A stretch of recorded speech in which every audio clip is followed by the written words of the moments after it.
Hey everybody, welcome back to the Build Show Network. I know I said I would do it in 2 episodes, and here we are, episode 3. We're down in the hole. We're going to watch some blocks get installed. I know, but hey, remember, this is the perfect block. You got to take the perfect block to the next level.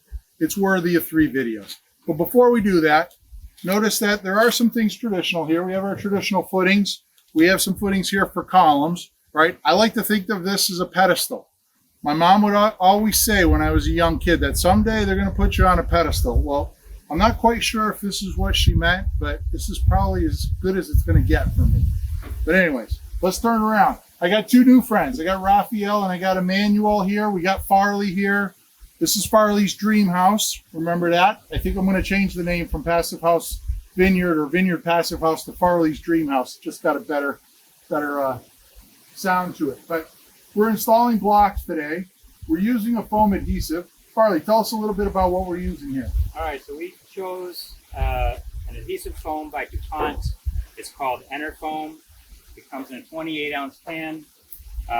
It's developed specifically for ICF and EPS architectural adhesive foam. It says it right here on the can. Okay, you'll see the guys. Oh, look at that.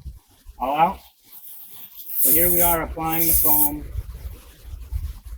Here, why don't you flip your can there? I'm going to pop the top for you. There you go. All right, so here we are. We're applying the foam, consistent bead on both sides of the block and at the joint.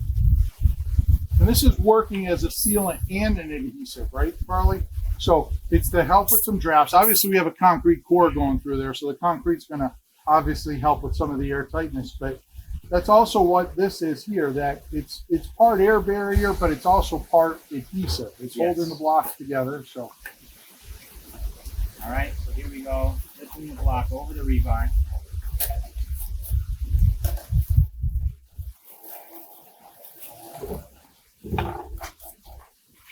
Okay.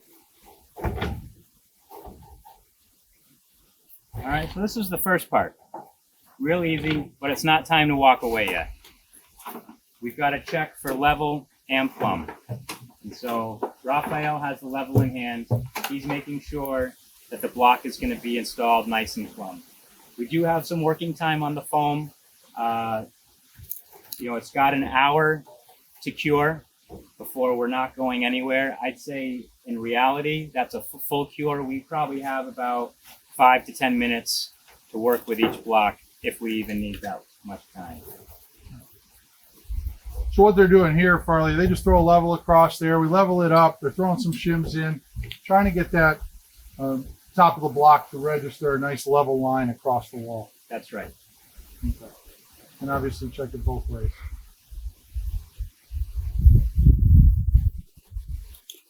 Yeah, remember, this is a manufactured product, so even as closely made their forms are, you're going to get blocks out. And this one's going to be a 16th inch strong in this direction. This one will be an eighth inch weak in that direction.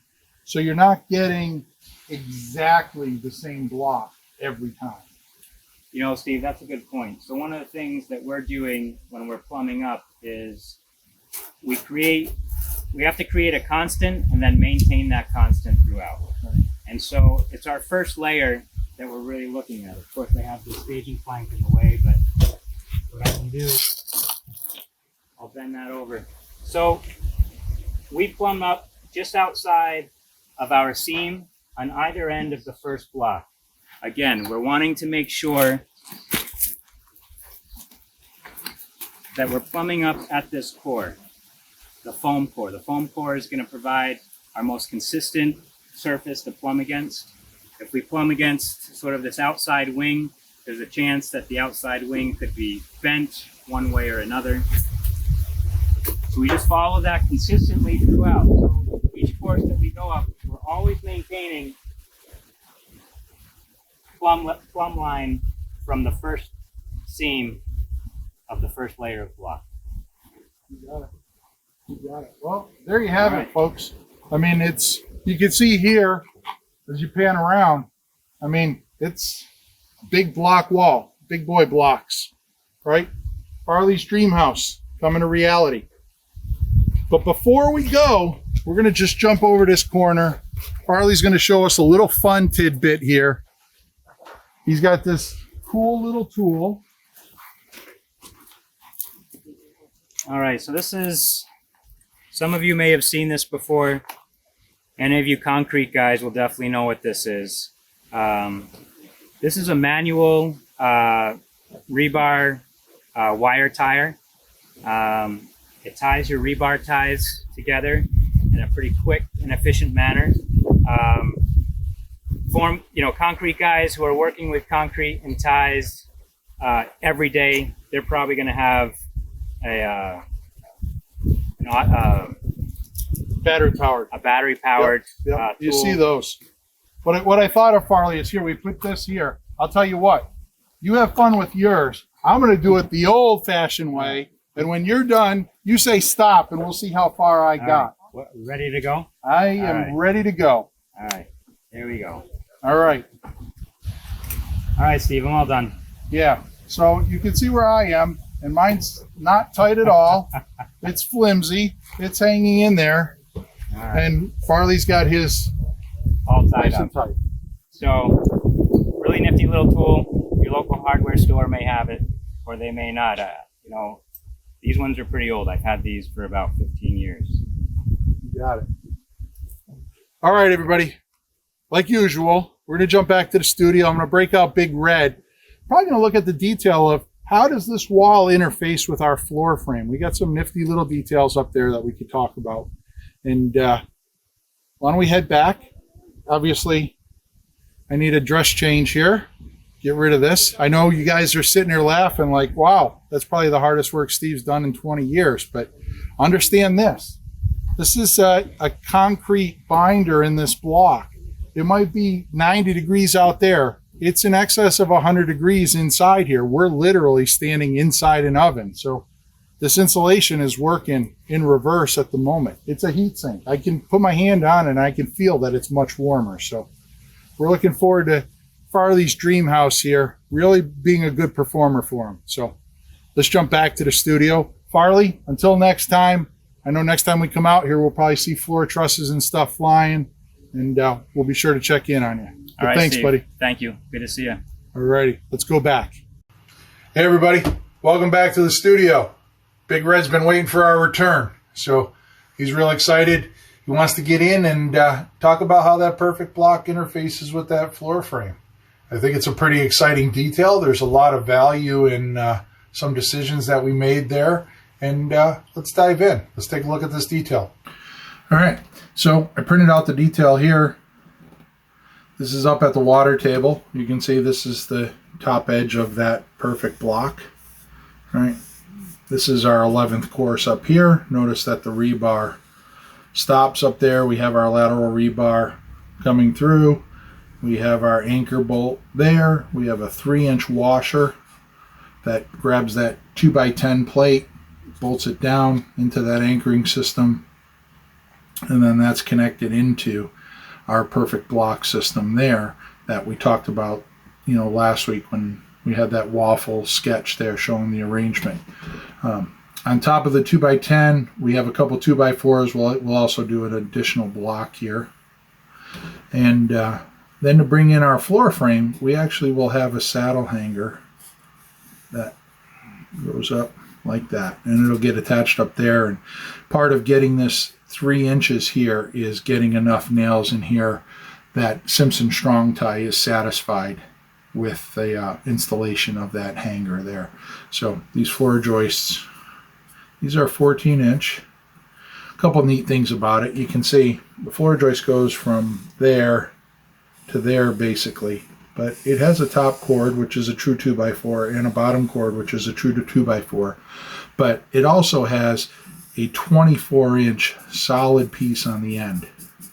And the reason for that is it allows you to trim these, and then inside those 2-foot ends you have the actual open web truss, and you can run utilities and stuff through that. So you get the benefits of the open web truss, but one of the question marks of an open web truss is you have to get those exactly sized appropriately for the project. Here, because it's trimmable for the last 2 feet, you just order these within that 2-foot increment, and you have upwards of a foot on each side to then trim it. And then seat it inside the joist hanger. Notice our 2x4 wall comes up, our floor finish on the inside, our 2-inch rigid insulation comes all the way up to the bottom of the joist hanger. Where there isn't a joist hanger, that'll run all the way up to the top of the subfloor there. And then we'll blow our rock wool in there, so we'll maintain that R44-ish that we talked about last week across that floor system. On top, we have an 1 1/8" Advantech, and then we have our double wall system, 2x6, 2x4, with a 3-inch airspace there. So our wall is thermally broken. So there is no conduction activity between this wall and that wall and the exterior. So there'll be this insulation, 3-inch insulation pocket that exists laterally all the way around the building. And then, of course, our floor finishes, baseboard, interior gypsum board, etc., exterior finish. One of the last things to discuss that I think is probably one of the nicest qualities of what we're doing here is that the bottom of the block, or bottom of floor joist, top of floor joist. Look at that relationship to grade, right? So here, let's just call that Y, right? So some Y dimension, which roughly about 14 inches. The beauty of that is that it allows us to bring a patio in here or some kind of granite step. That's just one step down to get you outside. Whereas if we did a traditional frame where you had foundation wall, double mud sill, and then from this point did a floor frame, well, that would put your floor frame up here.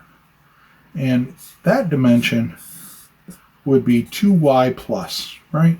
So it would be much higher to get that up there. So we severely take that out of the picture and limit that vertical distance from grade to floor system by simply hanging that system inside the perfect block. So that's a really nice byproduct of this system, is that we don't necessarily need to do a gravity system. Now, could you do that with a concrete wall? Yes, you could.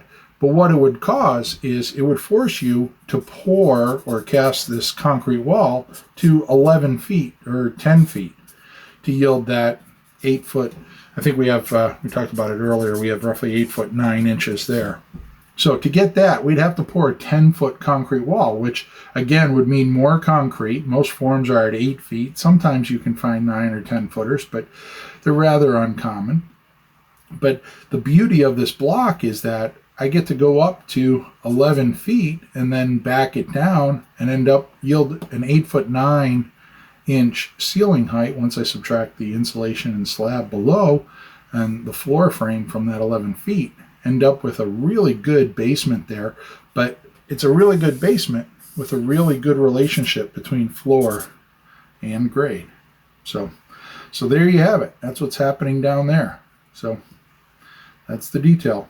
Hope you enjoyed going through that detail. This is just an exciting project. Thanks again to my buddy Farley for allowing us to be out there, be part of it. As always, if you're looking for some good information on building, don't go no further than the Build Show Network. Start there. Got my friends Matt, Jake, Wade, Brent, all putting up great stuff, exciting stuff, everything from business to building science to building, testing. It's all there. Products, manufacturers. Man, these guys do a great job. If you haven't seen my previous videos, I suggest jump back, go back and look at a few of them. When you have some time, hopefully I'm throwing out some good content for you. It's we're all in the business of learning, or we should be. So go check it out. But if you don't follow us on the Build Show, make sure you subscribe to our newsletter. And if you don't follow me on Instagram, I suggest you get out there and check it out. If you're not on Instagram, I suggest you get on there. There's a great community of builders, architects, designers, etc. there that you know, we all have something to learn from. So I post content daily. My daughter posts content daily. I'm at Stephen Bazek Architect. She's at Alexandra Bazek. All kinds of good stuff getting on there. And yeah, until next time on the Build Show, long live our buildings.